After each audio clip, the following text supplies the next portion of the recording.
Hello বন্ধুরা, welcome to my channel জিশানু আর মা। তো এখন বাজে প্রায় সন্ধ্যে 6টা মতো। তো আমি এখন চলে এসেছি রান্নাঘরে। তো অনেকদিন আপনাদের সাথে কিছু রান্না শেয়ার করা হয় না, তো ভাবছি যে আজকে কেননা একটু রান্নার ভিডিও শেয়ার করি। তো আজকে আমি তোজোর আবদারে বলতে পারেন, বা ওর এখন ইচ্ছা একটু বেশি বেড়েছে এই খাবারটা খাবার। তো সেই জন্য ওর আবদারে আমি এখন বানাবো আজকে একটু বিরিয়ানি বানাবো। তো আমি আগেও একবার বিরিয়ানি বানিয়েছিলাম, মোটামুটি ভালো হয়েছিল, কিন্তু চিকেনটা একটু শক্ত থেকে গেছিলো। তো আজকে আবার সেকেন্ডবার বানাবো বিরিয়ানি। খুব একটা আমি পারি না বানাতে, সেটা বলতে আমার কোনো বাধা নেই। তো ফ্রাইড রাইসটা ভালো বানাই, বাট বিরিয়ানি আসলে করা হয় না, সেই জন্যই হয়তো প্র্যাকটিস থাকলে আবার হয়তো ভালো করে বানাতে পারবো। তো যাই হোক, আমি এখন সব জিনিসপত্র জোগাড় করতে শুরু করে দিয়েছি। আর জিশানু গেছে পড়তে, ওকে আমার একটু পরে আবার আনতে যেতে হবে আমাকে, তো কিছুটা গুছিয়ে রাখবো। তো এসে আবার ওর পিপির কাছে পড়তে যাবে, তখন আমি বাদবাকি কাজটা সারবো। তো এখন চলুন দেখে নেওয়া যাক কী কী নিয়ে এসছে দাদাকে তো বলে দিয়েছিলাম এই জিনিসগুলো আনতে, তো ঠিকঠাক এনেছে কিনা সেটা দেখি, চলুন। তো বন্ধুরা, এই হচ্ছে আমার ফরচুনের বাসমতি রাইস। তো এটা দিয়ে মনে হয় হয়ে যাবে বিরিয়ানি অবশ্যই।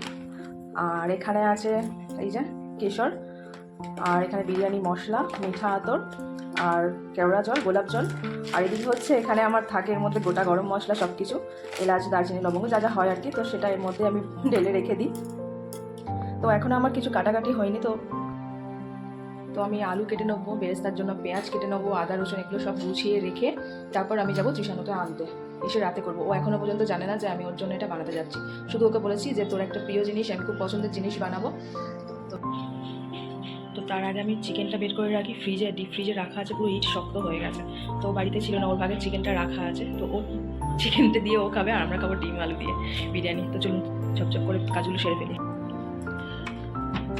আমার ফ্রিজের অবস্থাটা দেখুন, আমি এটা খুলতে গিয়ে পুরো ঢাকনাটাই খুলে চলে এসেছে, এত পরিমাণে বরফ জমে গেছে। আর এই ঢাকনাটা মাঝে মাঝে খুলে বেরিয়ে চলে আসে। তো এখন এটাকে বের করা বড্ড মুশকিল হয়ে গেছে। দাঁড়ান আগে বের করে নিই, অবস্থা খারাপ, পুরো বরফ জমে ইট এত শক্ত হয়ে গেছে, এটা বের করতে গিয়ে বরফের মধ্যে হাতে লেগেও গেল। এই যে আছে, এবার একটু জলে ভেজাতে হবে। আসলে ও বেশ কিছুদিন ধরে ভাত খেতে চাইছে না একদমই, তো সেই জন্য ওর জন্য তরকারি করিনি এখনও চিকেনের। তো টুকটুক করে মাছ আর একটু সলিড চিকেন ছিল, তো কালকে ওটা দিয়ে আবার চিলি চিকেন বানিয়ে দিয়েছিলাম। ভাত মোটেই খাচ্ছে না, শুধু এগুলোই টুকটুক করে একটু করে খাচ্ছে। তো ভাবলাম যে যেহেতু বিরিয়ানিটা খেতে ভালোবাসে, তো দেখি ও যদি খায়। ভাত একদমই খেতে চাইছে না। আর চেহারা দেখলে কি বলবেন, আপনারা তো দেখেছেন, আর এখনকার চেহারাটা দেখুন। মানে এমনিতেই ও রোগা, কিন্তু এখন যেন আরও বেশি কাটি কাটি লাগছে ওকে, শরীরটাও ভালো যাচ্ছে না। তো যাই হোক, আমি কাজগুলো করি এবার, চলুন। ও জলটা দিতে তো ভুলে গেলাম।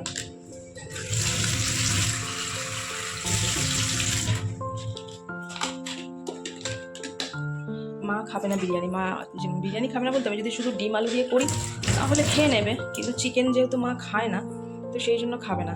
তো পরে অন্য একদিন শুধু ডিম আর আলু দিয়েই করবো, আজকে চিকেনটা দিয়ে করি, আবার আলাদা আলাদা করবো। আর আজকে আমাদের দুপুরে মাছের তরকারি হয়েছিল, ভিন্ডি আলু কুমড়ো দিয়ে তরকারি হয়েছিল, সেগুলো আছে। মায়ের হয়ে যাবে, একজনের মতো ভাতও আছে, তো মায়ের হয়ে যাবে ওগুলো। আর আমরা একটু বিরিয়ানি খেয়ে নেবো, যদিও বিরিয়ানি আমার খুব একটা পছন্দ, রাতের খাবার ব্যাস হয়ে যাবে। তো বন্ধুরা, এদিকে আমার আলুগুলো কাটা হয়ে গেছে। তো আমরা 4 টুকরোতেই হয়ে যেত আলু, কিন্তু 2 পিস আলু এক্সট্রা নিয়েছি, যদি কেউ আলুটা তো বিরিয়ানির আলু তো পছন্দ করে, যদিও তোজো অত আলু খায় না। তো যাই হোক, 6 পিস আলু নিয়েছি। আর এদিকে পেঁয়াজ কেটে রেখেছি, এখনও কোচাইনি, পেঁয়াজগুলো এসে কোচাবো। আর এদিকে এই যে রসুন আর আদাটা। তো বন্ধুরা, রান্নাঘরে কাজ করতে করতে আমি একদম ঘড়ির দিকে দেখিনি, এখন বাজে প্রায় 6:45 মতো। তো আমাকে এবার আনতে যেতে হবে, তো রেডি হয়ে নিই, এসে তারপর ওকে আবার ওর পিপির কাছে খাইয়ে দিয়ে পিপির কাছে পড়তে পাঠিয়ে তারপর আমি এদিকে করব। তো ঝটপট রেডি হয়ে বেরিয়ে পড়ি। রেডি, চলুন। ফুচকা লাভার, এই যে ঝটপট করে শেষ করে ফেলো, তাড়াতাড়ি করে দিয়ে খেয়ে দিয়ে আবার পড়তে চলে যাও। শুনছো এরকম গরুর মতো চুমুর করছিস কেন রে? দেখ দেখ দেখ দেখ দেখ অবস্থা, তাহলে তো আমার মনটা খারাপ হয়ে যাবে। পড়তে যাবো না বললেই আমার মনটা খারাপ হয়ে যাবে। কিছু না, ওখানে সব ফ্রেন্ডদের সাথে দেখা হবে। তাড়াতাড়ি খা, খেয়ে যা, কাজ করবো আমি। সারপ্রাইজ। কে? ভালো তো, ও তো ফ্রেন্ড, ও কারোর সাথে খেলতে পারে না, তুমিও খেলতে পারো না, গিয়ে দেখা হবে। হ্যাঁ ঠিক আছে, না ঝটপট করে খেয়ে নাও ফুচকা। কে কে ফুচকা খাবে ঝটপট আমার সাথে জয়েন করো। তো বন্ধুরা, আমার পাগলা ফুচকা টুচকা খেয়ে পড়তে চলে গেছে, আর আমিও চলে এসেছি রান্নাঘরে। তো এখন আমি চালটাকে ভিজিয়ে নেবো। তো আমার উচিত ছিল সন্ধ্যাবেলা চালটাকে ভিজিয়ে দেওয়া। আমি ফ্রায়েড রাইস করলে অনেকক্ষণ আগে থেকে ভিজিয়ে রাখি, কি জানি হট করে মাথা থেকে বেরিয়েও গেছে আমার। তো নিশা আমাকে বললো, দিদিভাই আগে চালটা তুমি ভেজাও।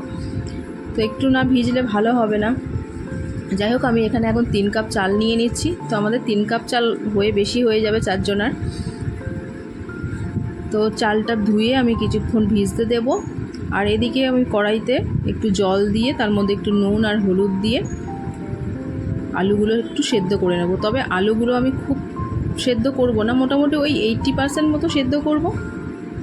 তারপর তো একটু ভাজতে হবে, আবার এদিকে বিরিয়ানি স্টিম করার সময় তখন ভাপে সেদ্ধ হয়ে যাবে।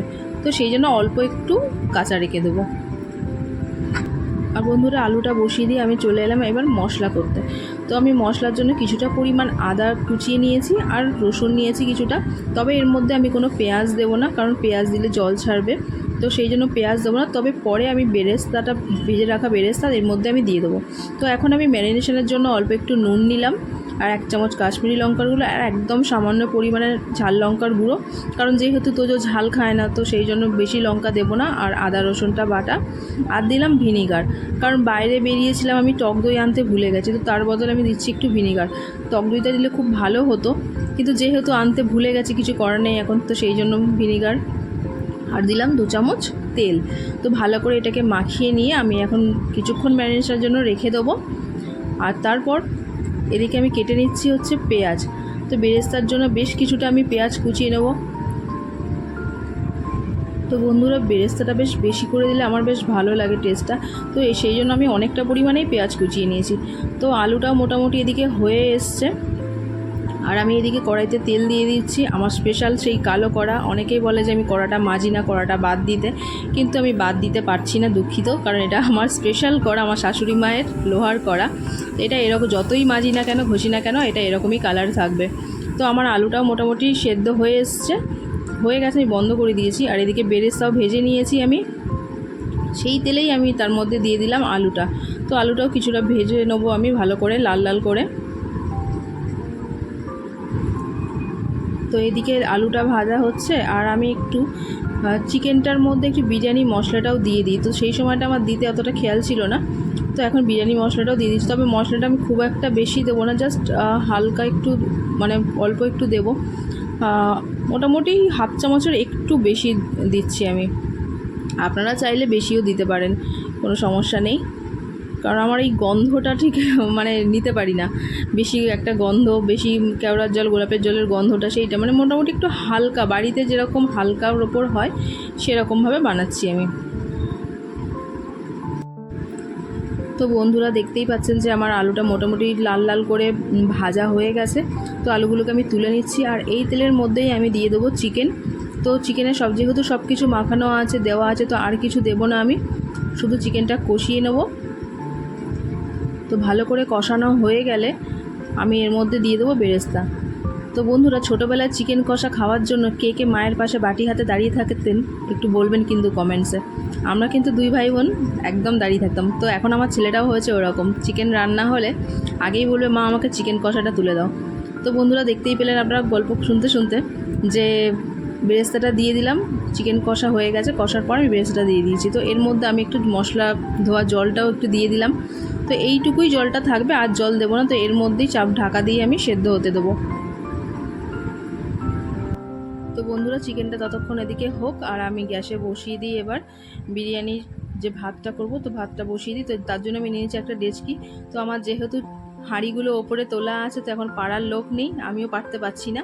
তো এখন আমি জল দিয়েছি, জলের মধ্যে যা যা গোটা মশলা আছে, দারচিনি, এলাচ, লবঙ্গ, গোটা গোলমরিচ, আর একটু জায়ফল, জয়িত্রী দিয়েছি। তো ওটা জলটা ততক্ষণ গরম হোক, আর আমি এদিকে আটা মেখে নিয়েছি। আটা কতটা মাখা হয়ে গেছে আমার, অল্প একটু মাখলেই হতো। তো বন্ধুরা, ছোটোবেলার অনেক স্মৃতি আছে যেগুলো মনে পড়লে যেমন ভালোও লাগে, তেমন কষ্টও হয়।